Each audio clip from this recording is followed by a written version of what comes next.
Que s'est-il passé ailleurs dans le monde? Voici comme chaque jour notre tour d'horizon de l'actualité vu par les différentes rédactions d'Euronews.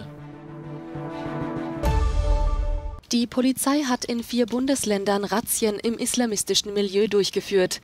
Notre bureau allemand revient sur ce raid antiterroriste effectué dans 4 États fédéraux, notamment dans la région de Berlin.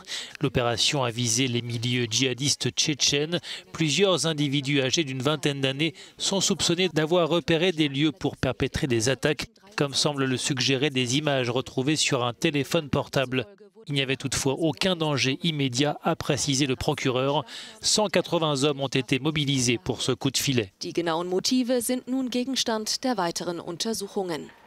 Έκρηθμη παραμένει η κατάσταση στα νησιά του Βορείου Αιγαίου με τους κατοίκους και τα δημοτικά συμβούλια να εκφράζουν την πλήρη. Notre rédaction grecque évoque la situation très tendue sur les îles de la mer Égée qui sont confrontées directement à la crise migratoire. Les habitants dénoncent la politique du gouvernement et expriment leur exaspération, notamment sur l'île de Chios, qui accueille quelques 6000 réfugiés, alors que la capacité totale des structures est d'environ 1300 lits. L'île voisine de Lesbos accueille quant à elle plus de 21 000 migrants. El tiempo se hace eterno para Diego, una tortuga centenaria que salvó a su especie de la extinción. Enfin, notre bureau espagnol relate l'histoire de Diego, le nom de cette tortue géante des Galapagos qui, à elle seule, aurait sauvé son espèce de l'extinction. L'animal centenaire aurait eu en effet plus de 800 petits.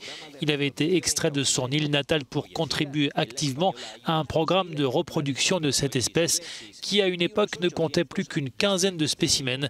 Il y en a désormais plus de 2000. Mission accomplie pour Diego qui sera bientôt reconduit dans les Galapagos.